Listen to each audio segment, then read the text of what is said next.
So, welcome to the Apex Energy podcast. I'm your host, Sam Al-Qattan. Today, my first guest is Owen Sheasby. Owen Sheasby is a good friend of mine, but he is also a fellow online content creator that talks about health, self-improvement, and fitness.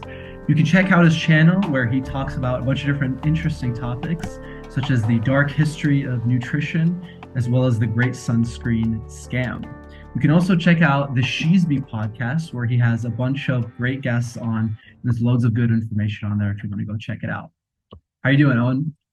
Yeah, I'm glad to be chosen as the first guest. It's an honor. Yeah, I'm Yeah, doing very well. How are you, Sam?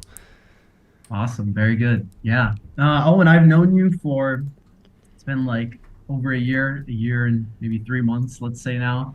But I would say we've always kind of intersected in terms of our interests in health in general. I think that's the part that we're both really passionate about. And I just wanted to start by asking you, um, what was kind of the reasoning behind creating some of these videos, like let's say the dark history of nutrition, for example. Um, was this just like a leading curiosity of yours? Is this something that you've always had?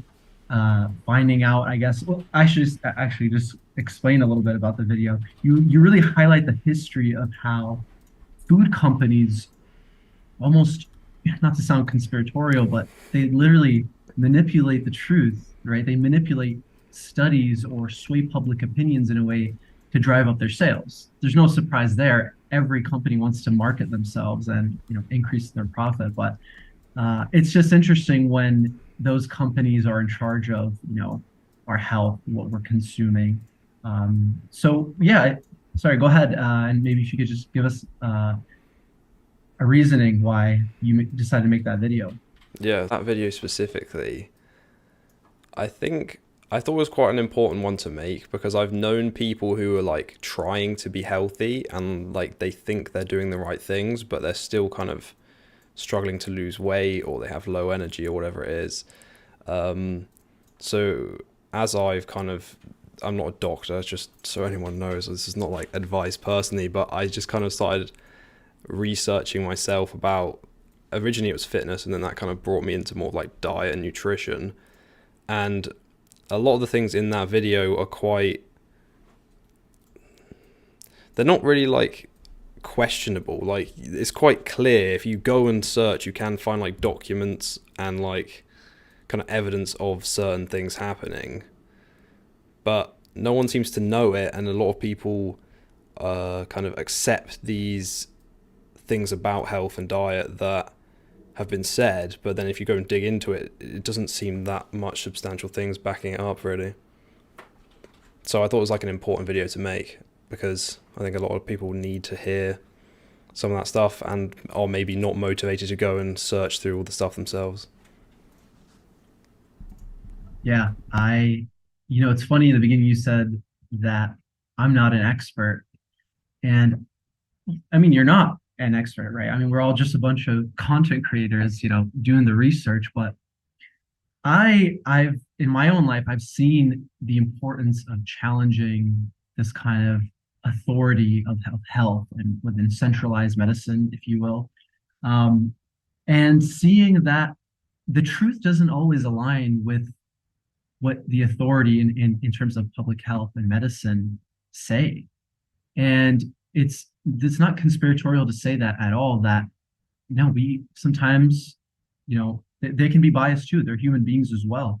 And by being skeptical and by uncovering that truth ourselves, we can maybe truly, benefit ourselves. Obviously, when it comes to health, finding the truth is finding health, right? Mm-hmm. Finding longevity, energy, whatever it is. So Owen, I think, you really are part of it, just this important kind of mindset that I feel like so many people should have, right? To just do the research yourself. And you're over there in that video presenting the findings for these videos and curating the research and other experts as well. So it's awesome to see. And I wish more people kind of took responsibility for their health in that way, to that extent. Um, And then what about some, is that, so would you say that that same interest or that curiosity caused you to go and create your other videos like the Great Sunscreen Scam, where it's similar, right? It's like, all these centralized, I'm using that term now, I'm watching towards Dr. Jack Cruz. The centralized doctors, tell us, or many of them at least tell us that the sun is bad for us. Is the sun in fact bad for us? Okay, yeah. I mean, I think the reason I said I'm not an expert is like I'm not like I haven't published my own research on this. I just want people to know, but Yeah. like I do try and use like the opinions of like experts, who actually like study this stuff and like wrote papers about it. Um, so yeah, for that video, just say it is kind of a bit slightly clickbaity title and stuff, but I think the reason that I saw this is I started seeing people like saying that the main thing was, I guess, if you're tanned, that's bad, essentially. Like you cannot have a healthy tan, and that like kind of any amount of sun is like dangerous, and people, even some people saying you need to wear sunscreen inside because like UVA can get through glass windows, and I'm just like, oh gosh, okay. So I just thought this is, I guess, a bit unfounded. Like there are risks to the sun. I'm not saying people to like go out and just get cooked. But Yeah. that video was mainly to highlight that there are benefits from the sun that also go beyond vitamin D. It's not that, oh, I'll just take a vitamin D supplement and then I don't need to go outside. And also potentially that some sunscreens may have ingredients which are not the best for us. Now, there are some sunscreens that I think do seem to be fine, but the FDA, it was, hang on, the 2018 FDA report on sunscreen ingredients, I think it's 8 or 12 of like some very common ones. They got like downgraded to, the FDA said we cannot say that these are generally recognized as safe and effective.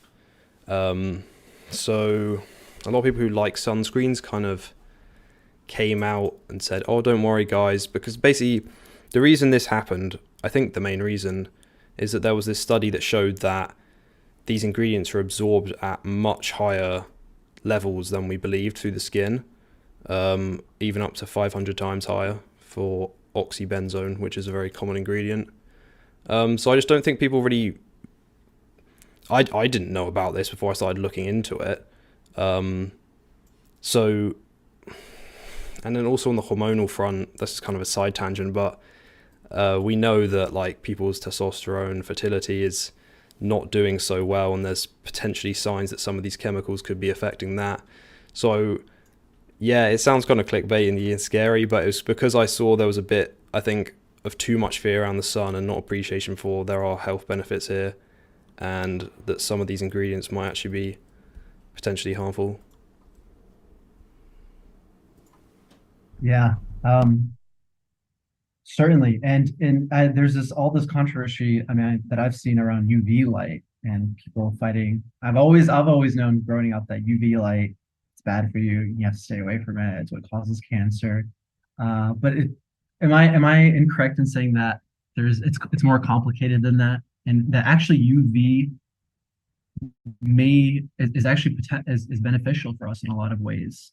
And to kind of slide in Dr. Jack Cruz's stuff, doesn't he say, I might be incorrect in saying this, that he says that UV light is required for our melanocortin pathway to essentially produce POMC, which is that am I correct in saying that, or is I it just light in I think general? it's that, I think it's UV stimulates POMC, but Yeah, I'll be honest, I need to do more research on this as well. yeah, But I believe, yeah, in terms of UV specifically, I believe it's UVA.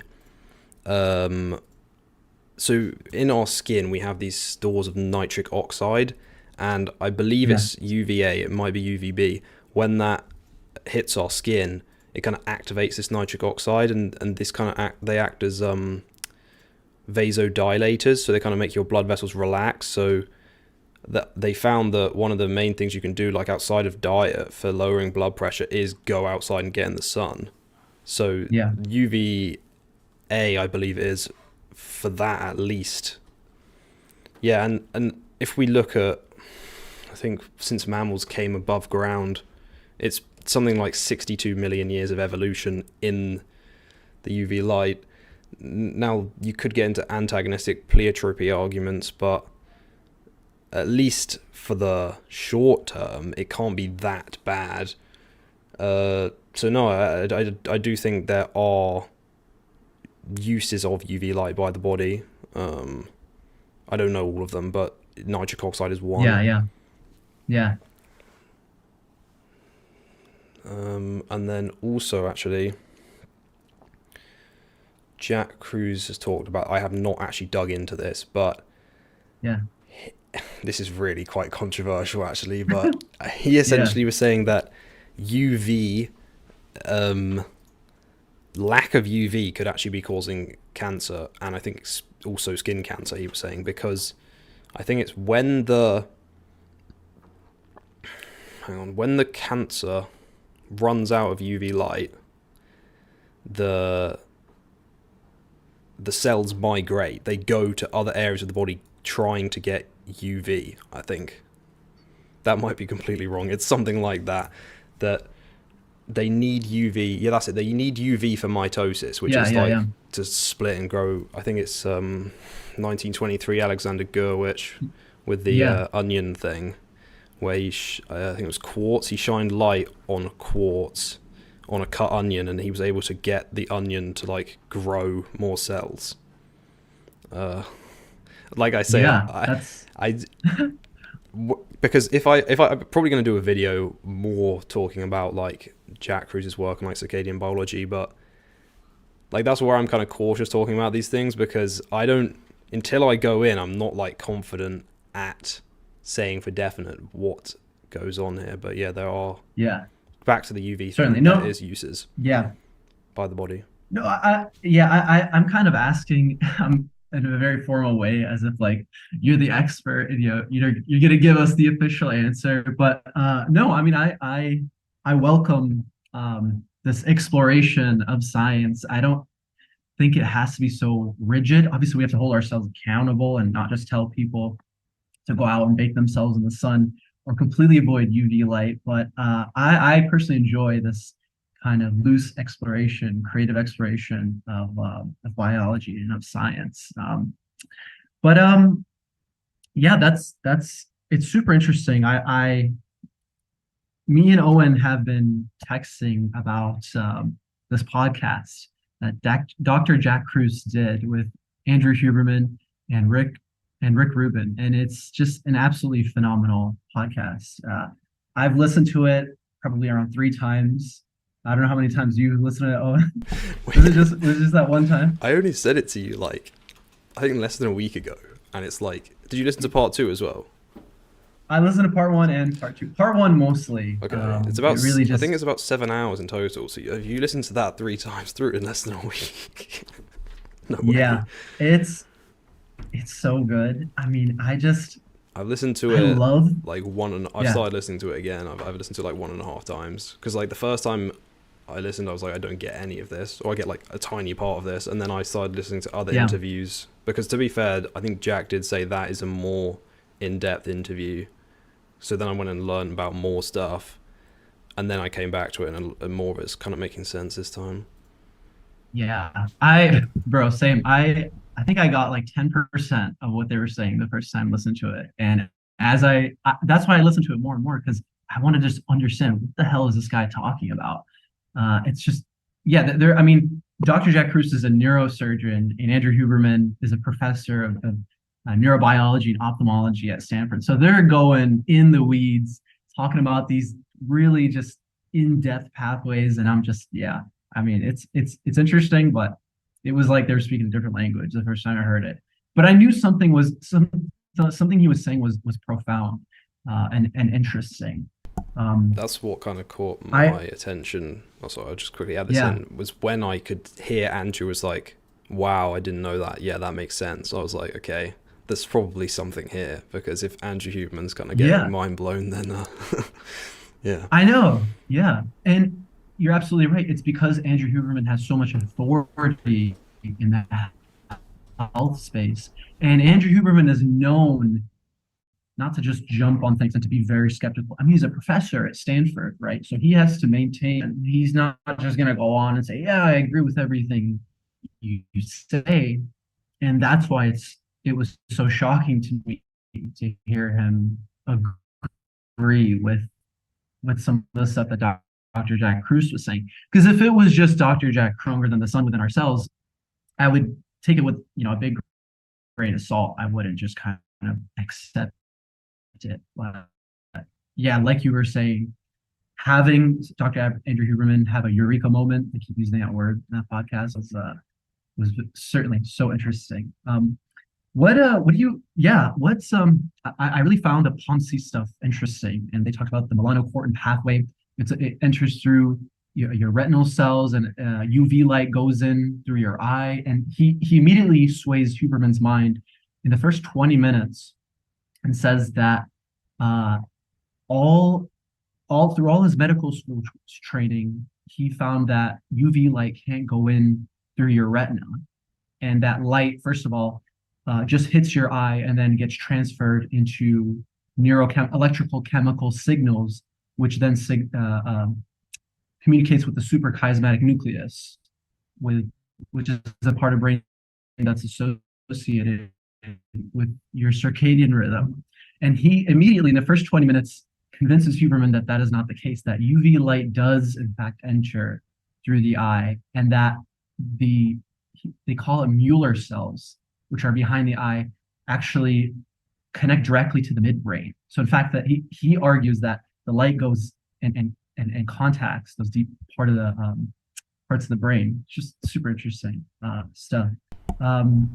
What else did you think about that? What were some interesting things, your thoughts on that podcast? Yeah, What did you say? there was so much in there, but also the part about we have like blue light chromophores in our brain. Like, I need to actually go and read more about that and check like Yeah, that's correct. But I mean, if that's true, like, yeah, we basically have blue light detectors in our brain. Well, then light's got to be yeah, getting in, right? Or they are using light inside to like transmit stuff, and exactly. it's not And just Huber, yeah, electrochemical. it's not electrochemical. It might be direct light entering our brains. Yeah, no, you're right, absolutely. Huberman himself said that we know that we have photoreceptors inside of our brain. We never could explain why, or mainstream science could never explain why there were photoreceptors Yeah. in Oh, the brain. I got more if you want. Yeah. So, oh, I need to look into this as well. There's so much, like, there's so many threads. I don't know. I feel like I could spend hours and hours going down on these rabbit holes. Yeah, But yeah, where he talks about like mitochondrial density of like chimps versus humans. I think it was in that podcast. I definitely heard him say that somewhere. That basically like gorillas and chimps have their mitochondrial density like buried in their muscles, and humans have it like more buried in their brain and heart. So when people are working out in a gym under blue light to try and like increase their health and longevity, Jack Kruse was saying that this potentially could actually be bad because you're taking hmm, the mitochondria and they're kind of like traveling from your brain and heart to your muscles so you can like lift more weight or whatever. Now, he did say if you're like working out outside like Arnold and the bodybuilders used to do on Venice Beach in the sun, then I think he said that's fine. But I think because we can make more mitochondria, I'm pretty sure. But yeah. essentially, Mitochondrial biogenesis. Yeah, yeah. So I think he was just saying that. I thought that was really interesting how, because humans mostly die of like heart diseases and like brain diseases, that uh, I, I mean, I think he was trying to use this as an explanation for why bodybuilders die young, but steroids is also a massive part of that. But yeah, yeah, I thought it was an yeah. interesting kind of way of looking at it because it's almost like a consensus in like the longevity field that like, yes, having more muscle is good. Now, I don't think you want to on purposely not have any muscle because you want to keep your mitochondria in your head and your heart, but I don't know, because I'm quite into like fitness and stuff. That kind of made me think. Yeah, and that goes directly against Peter Attia's advice for longevity, right? So there's some interesting discussions to be had there. You know what? I mean, just from anecdotal evidence, when I see people that live to like 100, 120, they're not jack. They aren't jack body, but there are people that look like the statue of David. They're usually kind of, I mean, skinny, and obviously that might just be due to them being older and more brittle, but they might have had more bone density and muscle mass earlier in their life. But I don't Yeah, know. it is I interesting because I look at my granddad, and my granddad like smokes a lot. He probably drinks too much like whiskey and stuff. But one thing he Yeah, always used to do is he always used to, well, he still does it, but like he used to just sit outside on a chair, like no shirt, and just like read his book for like a lot of the day. So, interesting. and he was like if normally he would have been like really pale, but like he's almost like orange or like even like brown. I can't remember who. I think someone said he like almost looked Indian. He was like that dark. And he was like pale like before, but he didn't really particularly have like a lot of muscle or anything. But he's still like, I don't know how old, he's like 80 something now, and he's still like, yeah. So I don't know. It's interesting because when Jack Cruz was talking about like longevity in the sun, like that kind of came to my mind straight away. Like, because a lot of the old people do smoke, but they are also, a lot of them are tanned, and like they are quite like wrinkly or whatever. Well, of course they are, but like maybe it is the sun is definitely adding something there. Yeah. And Dr. Jack Cruz, again, going off of this, he says that he keeps talking about the KT extinction event, and how there was obviously the KT extinction event is where these meteors hit Earth and extinguish 75% of life on Earth. And that's what killed the dinosaurs. And the Blocked. only, They think it blocked yeah, photosynthesis for, exactly. Yeah. I can't remember how many years, but it was quite a short time actually. I think it was less than, well, Jack Cruz thinks it's less than other people think it is. Something like 1 to 100 years or something like that. Some people think it's like thousands of years. Yeah. From what the research I've seen is, yeah, from 100 years to 1,000 years. Okay. Yeah, it's hard for them to tell, but yeah. And he says that the only animals that lived obviously were us, those small rodent mammals, um, And and birds. birds. And he says that photosynthesis was blocked, which means no plants, right? At least on the surface, because that's how they get their energy. And no plants means no food. But and he counteracts that and says that birds could go and fly because they could fly. They could go and search for foods in different areas, right, and other means. But the mammals that were underground that survived, how did they eat? What did they eat? Um, and so how does I don't know if I'm connecting this right. So how does he connect that then to them creating UV? He's saying that they had melanin on the surfaces of their skin, right? Just like those other things. And that melanin migrated and turned into neuromelanin and other forms of melanin inside the body. And they did that so that they could create UV light. And then I don't know how that relates to them getting energy, right? Because if you're talking about aerobic or anaerobic respiration, Mm-hmm. right, you need to have glucose, right, or some type of nutritional molecule to have energy. And you also obviously need oxygen. So I don't understand how the UV translates to. I'm not saying that you might know, but there's still some digging and Yeah. research I need to look into I mean, to first of make all, sense of what about you're saying. the KT event is, I think I don't think it's entirely clear that like the entire world was blocked. So that's what, like when he says like the birds could go fly, there's probably maybe an area of the earth that wasn't covered in dust, but Yeah, yeah, I'm not too sure. I know he talks about grounding, but I don't think that was his explanation for that. I think because light is like a form of energy. But I see what you're saying. I was like, where are they getting it from? Because if it's just a closed system, all you can do is recycle energy. So, or there's energy coming in from somewhere. So, I don't know. Is I think the answer there, but that's a tough because one. melanin is a And semiconductor, but then you need. I yeah, think the whole point is that the sun hits you, and then you conduct it through you. Like, but if you're in the dark, then what are you conducting? Like, I don't know. I'm not sure. yeah. I don't know either, but he does kind of highlight. I watched this one podcast where he says that, okay, what's the solution? I mean, these guys are Norwegian, so they're from the upper parts where sometimes they barely have sunlight during winter months. And he was asking them, he's like, okay, what about for the people that don't have sunlight? And he says that your people thrived, the Nordic people, the Vikings thrived because they exposed themselves to the cold.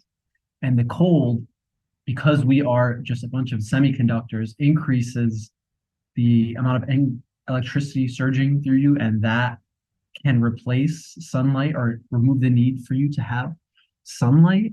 And I think that kind of made sense to me, where it's like, okay, if you're not getting UV light externally, then the cold, because we're semiconductors, could somehow produce that UV light You make it that inside. that we crave. Hmm. Yeah, Yeah, I think also because cold also increases like mitochondria efficiency. Because yeah, I think the reason for that is because respiration is an exothermic reaction, so it's giving out heat when you carry out that process. So if the environment's colder, then it's more possible to do that. But that might be wrong, but that's from my knowledge of. I actually learned that yeah. at school, so about exothermic reactions. So There you yeah, there go. we go. It wasn't all a waste. Exactly. Yeah. Um, yeah, that's good. Uh, yeah, yeah, I just think it's fascinating. But anyways, yeah, I want to ask you a couple other things. So my channel is based off of gaining energy and enhancing mental clarity. And I mean, I just kind of wanted to know, do you have a personal story or some kind of experience in your life where you might have had low energy, or that you gained some type of energy through your practices? We'll start with energy. Yeah, I mean, I guess cleaning up diet, exercising more, and getting rid of bad habits would be the main ones. I feel like Yeah, there's not always like a big secret, to be honest. But yeah, I know Human always talks about like resetting the dopamine baseline. So if you're like constantly like eating junk food, uh, what else we got? Like watching TV, scrolling on social yeah, media, listening to like really upbeat music, um, then all of this like spikes dopamine, and like it feels great while you're doing it, but then afterwards you come down and you come down lower. So yeah, there's this idea of like dopamine detoxes, but I saw this kind of, I think, better version was where instead of like detoxing completely from dopamine for like a whole day, you kind of just limit dopamine throughout your whole life, or like your day-to-day routine, like. And then also this idea of like chasing real dopamine, where like it's kind of like the dopamine from like a workout or like an ice bath, that kind of dopamine, instead of dopamine from like artificial things. I don't know if that really answered the question very well. no, no, no, you're good. No, you're absolutely right. It's no, there's no secret to it. Yeah, it's just cleaning up your diet and exercising. So before before you did any, was there a point where you didn't have a good diet, where you weren't exercising? Um, and I want to find out, like, was how big of there, how big of an increase was there in your energy levels? If you find a difference, if there's no difference or you can't find anything there, then Yeah, that's fine it as might have been well. a little while ago. Yeah, With the fitness starting, but I always did like rugby and stuff, so I've never been yeah, like overweight. If anything, I was underweight probably. I think the main thing for like mental clarity and energy though was probably like no fap, to be honest. I know a lot yeah, of guys experience like a lot of brain fog and stuff. Um, but yeah, I think that was probably the main thing. But that was like a big difference. I think people, especially, I don't know, but I assume it's similar with like drugs and like smoking. Also, video games was probably one for me as yeah, well. So you kind of don't feel, yeah. don't realize how bad you feel until you stop, and then you feel like, wow, I feel so amazing. This gives you magic powers, but it's like, no, it's just how you're supposed to normally feel. This is how you're supposed to feel. Exactly. Yeah. It's kind of sad that most people are like, maybe not most people, but a lot of people are feeling a lot worse than Yeah. they could. Um, Yeah. It's interesting. Yeah, the no-fap stuff, I definitely have tried to do a lot of research on it, but I don't I'm kind of confused about it. I used to be a big believer that, yeah, no fap, you don't masturbate for a week, for 2 weeks, for a month, you Hmm. get more energy, mental clarity. But I don't know. I'm kind of, I mean, I don't know if are you aware of any research to kind of back that up? Maybe perhaps increasing testosterone Yeah, or okay. dopamine. I guess I should probably separate like what I mean by no fap, because there's like no fap and there's like semen retention, which is kind of slightly different. Um, Oh, okay. so like semen retention, these guys will like some of these guys will still have sex, but they'll like retain like during sex. Like they will do nothing. They will do anything they can to keep it inside their bodies. And then there's like people who know fab. It's more like no like masturbation and porn, which is like that's I think there's actual more science for that. I don't know about semen retention. That's kind of a bit more like spiritual stuff. Yeah. So I mean, no, I don't think it does raise your testosterone. I looked into this. There is one study that showed after like a week, your testosterone spikes like 140% or something like that, but it then goes down again. But I think in the long term actually can raise your testosterone, but not for reasons that people think. I think because you people usually gain more like self confidence. They don't feel as like shameful or like their dopamine systems are kind of a bit more working correctly, that all of this will contribute to like better mental health, better sleep and stuff like that, and then that will raise your testosterone. But there are like it's quite clear, I think there's like negatives of watching like pornography. Yeah. If you look at the what's it called, the vibrational frequency chart, if you aware of this, it's like love No, is at the top, like compassion, courage, and then as you go no, let's check it down, out. it's like kind of like a triangle, like an upside down triangle. And shame is at the bottom. So I think guilt comes above that. Guilt is like you feel bad for doing something, but shame is like you feel bad for actually like existing. You think like your existence is like a bad thing because you are. I mean, you've done bad things, I guess. Um, This this is it right here. mm, It's not Matt. I don't know. It's not opening for some I'm reason. not sure like if it's particularly a scientific scale or anything, but Yeah, the yeah. idea being It that looks super like scientific. I you mean, you want to like move up uh the chart essentially. So yeah, you should, if anyone's just yeah. It's listening, we've got enlightenment at the top, peace, joy, love, and then goes down more. Courage is about midway through. Pride, anger, fear, guilt, shame at the bottom. and shame is the absolute lowest. Yeah, I've heard of this. This is from Dr. Joe Dispenza. Oh, I've heard of He him. Yeah. talks about, yeah. I read his. I listened to his book, Breaking the Habit of Being Yourself, and he relates biology, psychology, belief, and the placebo effect to quantum physics. And that's why, honestly, this when I'm a little bit skeptical when it comes to the quantum physics stuff and relating it to biology because Mm-hmm.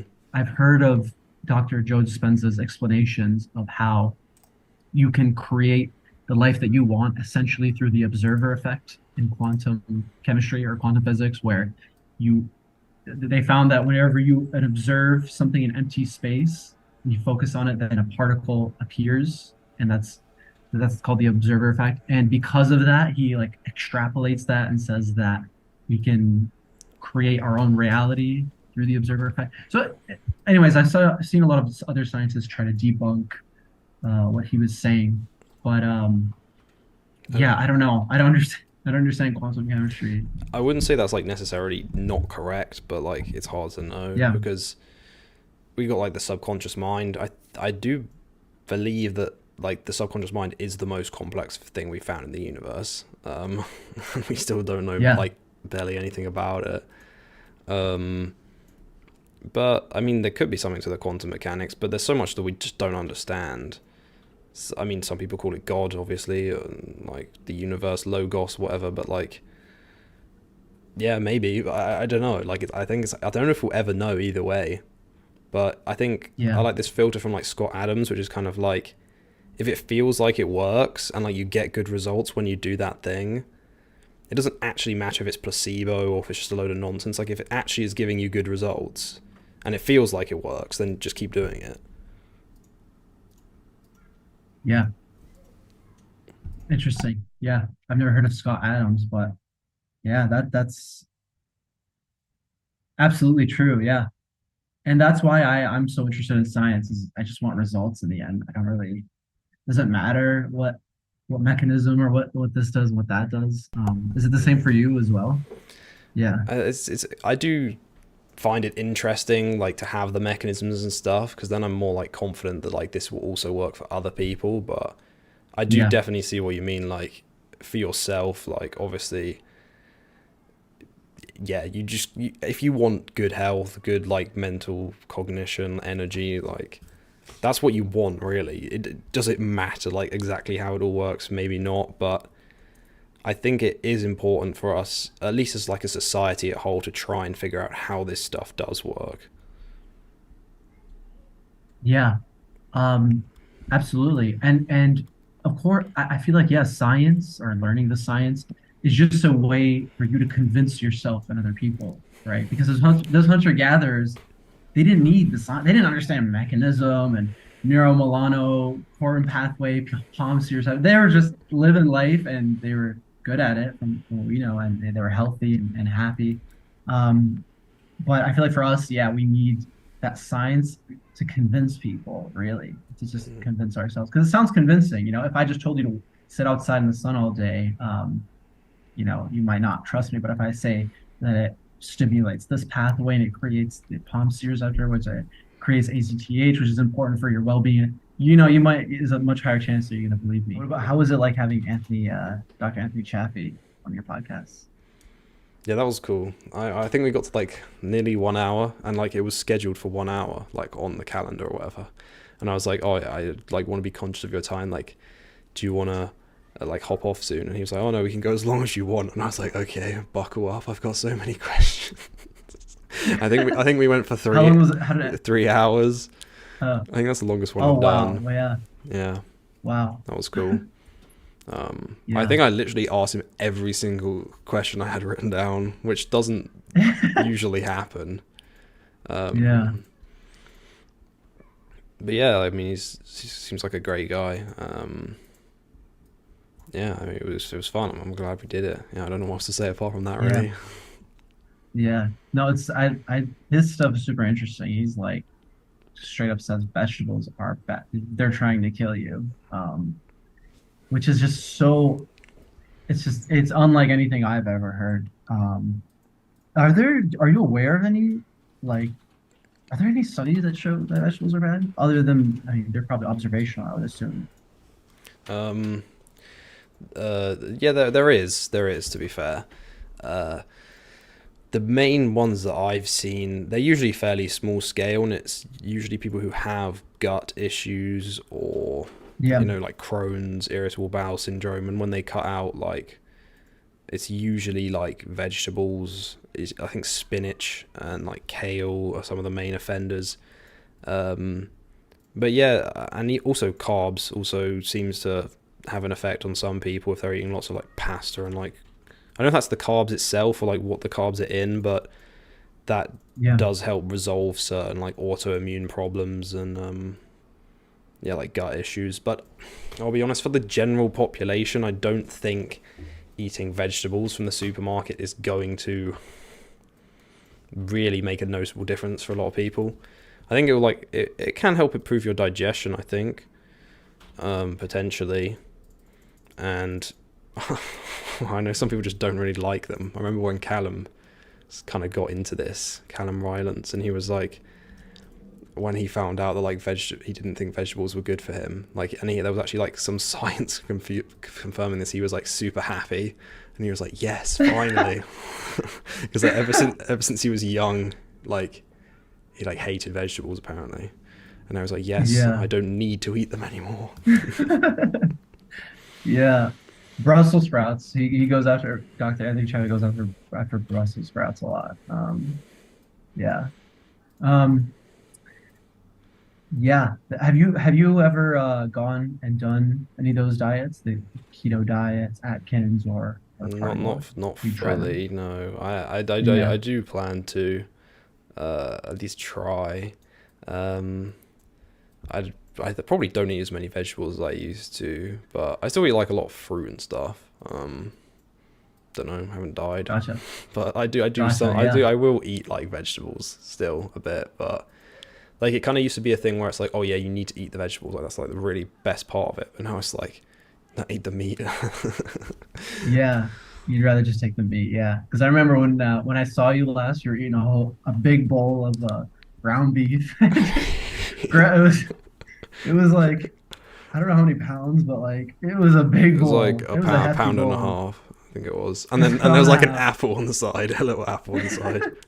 And he had an apple on the side. And this is before I delved into the meat stuff, the nutrition stuff, and I was just like, what the hell is this guy eating? You're supposed to be the health guy, man. And you're like you're eating like ground beef with salt and an apple. I was just like, there's I something going wouldn't. I on. normally eat like probably like other stuff apart from that as well, but that was quite funny. Yeah, I remember you saying like at the Yeah. time like, oh, I'm thinking of doing this diet with like loads of raw vegetables, and I was just kind of, and you, I think you were saying like, oh, it's gonna be good for your gut or whatever, and I was just kind of thinking like, I don't think I wanted to like challenge you on it because I didn't really know that much about this kind of stuff then, but I was like, I was just Yeah. thinking that might not be the best idea. And then like Yeah. a Yeah. couple Yeah. months later, you're like, okay, day one carnivore diet. And send me just a picture of like a plate of meat, and I was like, wow, you turned pretty quick. You know what's crazy? I talk a lot about, yeah, Huberman helping me out with understanding the science. I made a video about it. But So you are actually the one who turned me onto the carnivore diet originally at its core. Because you when you did that podcast with Anthony Chaffee, I was like, okay, let's check this out. And I listened to the whole thing and I was convinced. I was like, he was like, yeah, it can help with your energy levels when you feel, your insulin spike. And I was like, yeah, that makes sense. I really struggle with those insulin spikes. Do you remember when I saw you in person in the UK? I kept telling you that I had this issue with energy because it would spike so high in the beginning of the day. I don't oh know if you remember me yeah, saying this. yeah. And then And then I but would you were crash. yeah in the car. Yeah, I do remember that. And I and I You're like and I falling warned you asleep. guys. I told you guys that this was an issue that I was having, and you got to see it, because you were meeting me for the first time, and it was like I was, yeah, this energetic Sam in the beginning, and then on our car ride, I was like dead. I mean, I was just like a vegetable. I think that's Um, like carbs that do that to you. Like your insulin spikes, then afterwards you're just like, ugh. Or yeah, it was carbs, it was probably some other stuff, but on as soon as I did the carnivore diet, it was like it solved that issue. My energy was just leveled out. It was just consistently high throughout the entire day. It's why I'm so passionate about it. It's like whatever was going on with me, with my body, it solved it pretty fast. yeah, and There's also other effects as well. you still going on it now since then? I think you said you The stopped way at I one do point. it is no, I cycle on it. Hmm. Yeah, I stop and I start. I do like a month carnivore, and then I just stop and eat a bunch of junk food. Honestly, unfortunately, I get this like sugar crave where it's like, oh, I really crave, eating a burger and French fries and ice cream, and I end up feeling really bad afterwards. But yeah, I cycle on it. Interesting. Also because yeah, it's also because of Dr. Paul Saladino, where he Mm, talks about how it could decrease insulin mm, sensitivity, yeah. and his switch on it. Yeah, Okay, yeah. With the insulin sensitivity, I think it does it on purpose to keep you in ketosis. I don't think it's necessarily a long-term bad thing, but I think people have reported other yeah, issues with like long-term keto diets. But that's what I was about to say. Like, if you're finding like a severe craving for like sugar and stuff, and then you go like binge a bunch of junk food, maybe it could be a good idea to do like meat and fruit. So like you have something sweet, but like it's not like just a bunch of junk yeah, food. yeah, yeah. No, you're right. You know, Tim Ferriss had the same thing happen to him when he wrote his 4 Hour Body, and he was cycling off of no, absolutely no. I think that's what it was. I might be mistaken, where it was no Keto, it was big sugar. on keto, Yeah, keto, and then but he would do it on a weekly basis where I think it was 6 days keto, strict keto, and then one day where he could have a cheat meal, and that cheat meal he'd just eat like a box of donuts. Mm. He, I don't really yeah, like that kind of cheat meal like ideology or like idea, I guess, because I mean, a lot of people do it in the gym. You'll see like these videos of like The Rock's epic cheat day, and it'll be like eating 10,000 calories of just junk food. But yeah, I think that kind of says to yourself that like, oh, I don't actually like what I'm eating normally, and like I'm kind of forcing myself to eat this way, and then oh, I can't wait till like Sunday when I can just eat all this junk food. I think it's kind of approaching it in the wrong way for like long-term sustainable, I mean, weight loss and just general health, I guess. So yeah. yeah, I think you want to try and get to a place where like your average diet, like the diet you eat day to day, is like you actually like it, but yeah, and it's also like nutritious, obviously. But that's a hard balance. Yeah, enjoying it and because yeah, I mean, I don't know. I don't particularly enjoy the food that I eat when I'm on a carnivore. I mostly just eat ground beef and steak, and it gets really repetitive. I combine it with mustard, just cheat a little. I mean, it gets real repetitive, Mm. and yeah, it's not very enjoyable. But I think I just want to go back to the energy levels and stuff. I think people that have different metabolisms, like people with the different body types, like endomorph and Mm. ectomorph, are you familiar with them? Yeah. The mesomorph. I think those people are just obviously affected differently by what they consume. Their metabolism just is occurring at different rates or is happening at different rates. Where I have a good friend, my best friend is a clear ectomorph.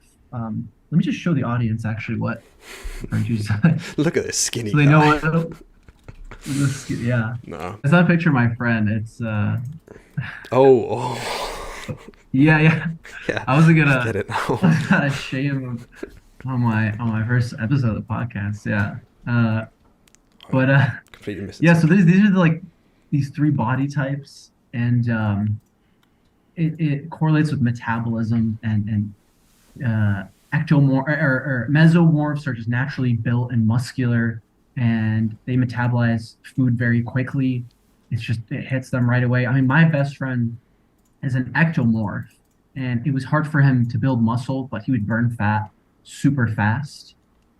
This is not just popping up, so I'll just keep it like that. So this is an ectomorph, and he, I think he didn't have any issues with energy from what he was telling me. I mean, he was just fine the entire. He could eat a big bowl of rice and just go to work and focus and have no problem at all. And I'm assuming that has something to do with the way his body's metabolizing it, or I don't know, the way his body releases insulin.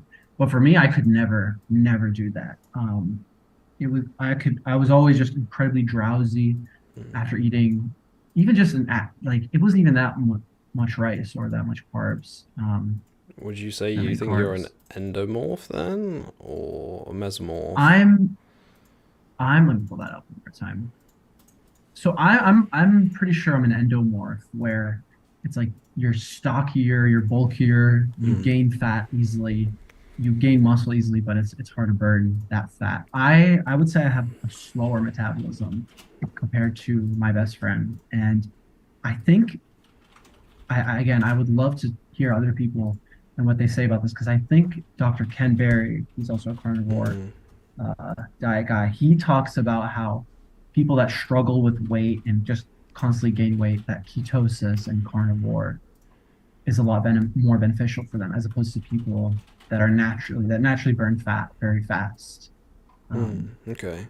Yeah, there's this interesting like hypothesis with like polyunsaturated fats and like seed oils, how like the I think the turnover rate or like the half life is about 700 days. So if you eat like a bunch of vegetable oil, like some of it will get stored in your fat.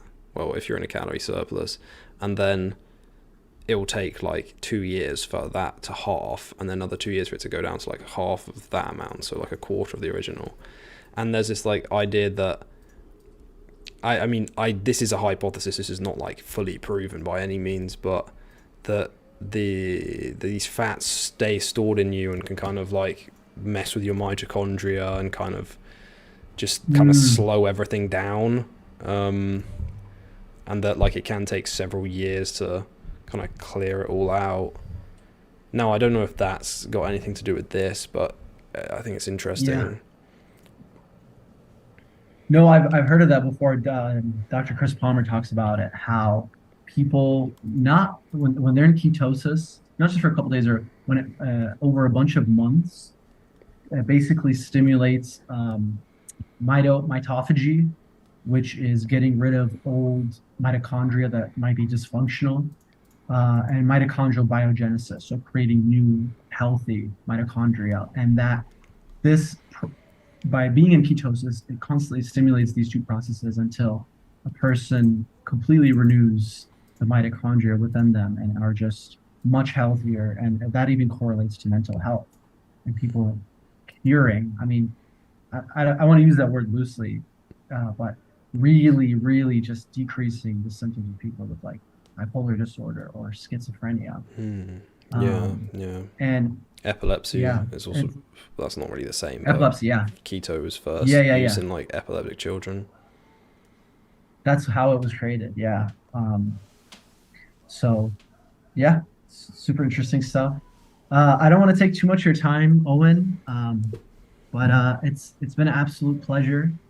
And yeah, if anyone wants to go check out his channel, your main channel is Owen Sheasby Fitness, right? Yeah. If you just search Owen Okay. Sheasby anywhere, it'll probably come up. Yeah. But yeah, Owen Sheasby Fitness for the kind of health and fitness stuff, and then the Sheasby Yeah. podcast, which I guess is a bit more, I guess, longer form, but also sometimes more in depth. But it's just kind of whoever I'm Yeah. interested in talking to. But it's usually stuff related to health, fitness, maybe a bit more like self improvement, business. Yeah. So yeah, Awesome. that's where Well, I'm at. yeah, I highly recommend his content and yeah, please go check it out. And thanks for watching and thanks for being here, Owen. Yeah, so this has been interesting, Sam.